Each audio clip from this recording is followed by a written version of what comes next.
Ya, dialog kita lanjutkan kembali masih bersama Emerson Yunto dan Firman Wijaya. Mas Emerson, ini kalau kita melihat kesaksian-kesaksian, keterangan-keterangan saksi pada sidang-sidang kasus Hambalang ini, apakah ini sebetulnya semakin membuat kasus ini terang benderang atau justru menjadi malah geram ya? Ya kalau banyak bicara soal kabut di situ. proyeknya ya terang gitu ya. Iya. Ini dimulai dari kasus beberapa nama yang disebut-sebut gitu ya. Cuma memang ini kan akhirnya melebar. Beberapa nama diduga terlibat.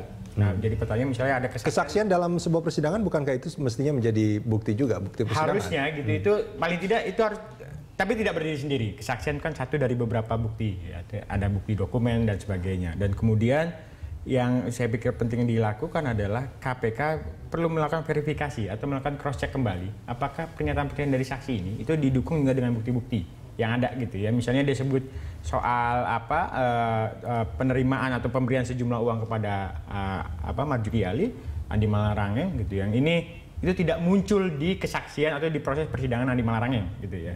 Dan kemudian juga nih bagi kita sebenarnya kita masih menanti nih bukti-bukti yang lain yang saat ini sedang disiapkan oleh KPK. Jangan-jangan saksi ini baru satu dari sekian banyak bukti yang sedang disiapkan.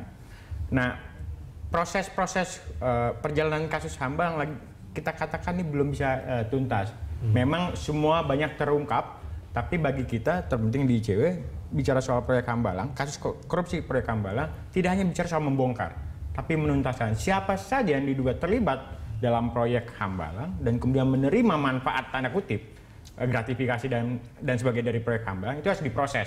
Saat ini baru ada kurang dari 10, padahal banyak nama yang sudah disebut di situ.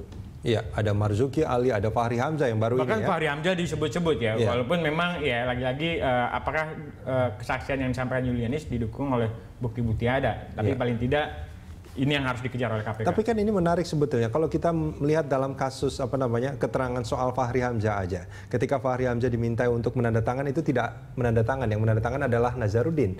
Nah, ini kan akan menjadi sangat sulit sebetulnya untuk membuktikan bahwa Fahri Hamzah itu juga menikmati dalam tanda kutip manfaat.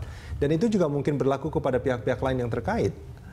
Ya, pada prakteknya begini, tidak ada suap penyuap yang meninggalkan kwitansi. Begitu ya. Kalau nah, itu dia. Kalaupun itu dilakukan itu bodoh namanya. Artinya kalau Pak Harian tanda kutip. Nah, ini kan semuanya orang-orang yang pintar artinya untuk betul. Artinya dia paham betul kalau dia tanda tangan bukti tersebut, pastinya ini yang jadi barang bukti. Orang akan menggadang-gadang bahwa saya pernah tanda kutip menyuap siapapun misalnya. Ada yang disebut-sebut entah anggota DPR, politisi dan sebagainya. Saya pikir ya dari pembacaan kita memang beberapa itu selain kesaksian adalah bukti keuangan transaksi yang dibuat oleh pihak grup Permai, Julianis ya. Dia punya catatan soal itu, tapi ya lagi-lagi tadi praktek suap penyuap itu kan tidak pernah meninggalkan jejak tanda kutip kwitansi gitu. Apalagi kasus yang lama yang itu terjadi beberapa tahun yang lalu di sekitar era 2010-an. Iya. Nah, KPK agak sulit melakukan tapping karena kejadiannya sudah lama. Beda kasus yang baru muncul, kemudian ada proses KPK membuntuti atau melakukan penyadapan, nah itu akan lebih mudah terungkap gitu. Tapi kalau saat ini kan baru kesaksian Julianis, tapi belum didukung oleh bukti-bukti yang lain. Ya, Mas Firman, tanggapannya. Ya, ketika kita uji ya, itu kan fakta dimunculkan oleh Julianis yang notabene adalah karyawan Nazarudin. Nah, misalnya ini kaitan dengan Kongres. Sebenarnya fakta yang bagi saya kalau KPK itu seharusnya fair. Kalau memang mau diuji, memang soal Kongres ini ada kaitannya dengan proyek atau penerimaan pemberian suatu sehingga memuluskan penyelenggaraan sebuah Kongres misalnya ya toh, karena dana-dananya dukungannya berasal dari proyek. Mestinya kan karena ada 3 kandidat dimajukan saja kandidat itu ketiga-tiganya. Kan yang tidak fair dalam proses peradilan ini kan justru hanya Anas Urbaningrum. Ya toh, Mas Anas Urbaningrum saja dia juga sendiri, Andi Malarangeng dan Marzuki Ali kan mestinya diuji dalam posisi yang seimbang dalam proses itu. Dihadirkan, didudukkan sama-sama sebagai tersangka. Kalau memang misalnya kaitannya dengan posisi, toh tiga-tiganya tidak ada perbedaan. Kalau mau ditempatkan dalam cara berpikir KPK sebagai penyelenggara negara, termasuk Pak SBY, Mas Ibas yang sudah disebut-sebut di situ. Nah, ini yang kaitannya sebenarnya yang kita lihat menyangkut soal Kongres. Tapi kalau menyangkut Pak Fahri Hamzah, itu baru sentilan dari ucapan dari Julianis yang waktu di sidang itu kita belum bisa melihat kemana relevansi arahnya dan baru hanya sekedar bicara yang kalau tidak ada konteks gitu ya. Artinya kalau tidak ada relevansinya apakah ini juga merupakan inilah makanya yang saya khawatirkan. Berpotensi kebenaran. Nah, ini yang saya khawatirkan proses pemeriksaan kasus Mas Anas yang hampir 3 tahun itu berjalan kan cukup banyak. Sejumlah tuduhan diarahkan pada Mas Anas. Tapi akhirnya saya menyebutnya nemik news, hanya sekedar nama disebut supaya jadi berita. Ini kan yang kita tidak inginkan lah. Proses peradilan tidak boleh menjadikan sebuah viktimisasi atau dramatik viktimisasi terhadap seseorang. Tapi kalau memang ada fakta yang terkait misalnya Kongres tadi ya, yang itu jelas ingin diuji saja. Terus misalnya penyebutan nama Pak Marzuki Ali ya diperdalam saja. Karena itu memang konteksnya adalah Kongres Partai Demokrat. Apakah itu memungkinkan, Mas Emerson? Ya, itu sangat memungkinkan. Artinya di beberapa dakwaan sendiri kan menyebut-nyebut bahwa ada kepentingan untuk Kongres dan sebagainya. Artinya membuat kasusnya menjadi terang benderang.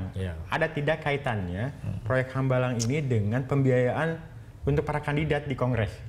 Jadi kalaupun itu terbukti, termasuk ketua dewan pembinaannya kan gitu. Betul, artinya kalau ada indikasi ke arah sana, jadi ada PR lanjutan bagi KPK untuk memproses nama-nama yang disebut. Andi Malarangeng kan baru diproses dalam kasus proyek Hambalang, tapi belum sampai ke misalnya soal gratifikasi dan sebagainya. Nah, jalannya masih panjang. Dan kemudian saya juga menduga proses persidangannya juga saya pikir juga masih panjang ya. Artinya KPK sendiri mungkin belum mengeluarkan jurus pamungkas gitu ya untuk membuktikan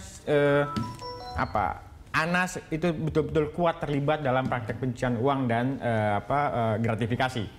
Ya, mudah-mudahan prosesnya bisa cepat selesai dan kemudian ada tindak lanjut tuh pasca vonis untuk Anas Urbaningrum. Ya, angka 2,5 triliun bukan angka yang sedikit dan itu bukan angka yang sedikit dan kemudian proyeknya juga terbengkalai, kemudian banyak temuan dari BPK yang menemukan banyak keganjilan, termasuk bahkan dari proses markup nilai proyek yang hanya ratusan miliar menjadi triliunan rupiah. Sangat mungkin itu juga dana-dana yang berlebih itu juga mengalir kemana-mana. Ya sangat mungkin. Jadi kalau disebut-sebut di laporan audit BPK yang awal gitu, yang belum ditarik itu kan menyebut sejumlah baik eksekutif, legislatif, kelompok swasta dan juga bahkan teman-teman di DPR juga disebut kan. Baik, kita akan sambungin di segmen berikut.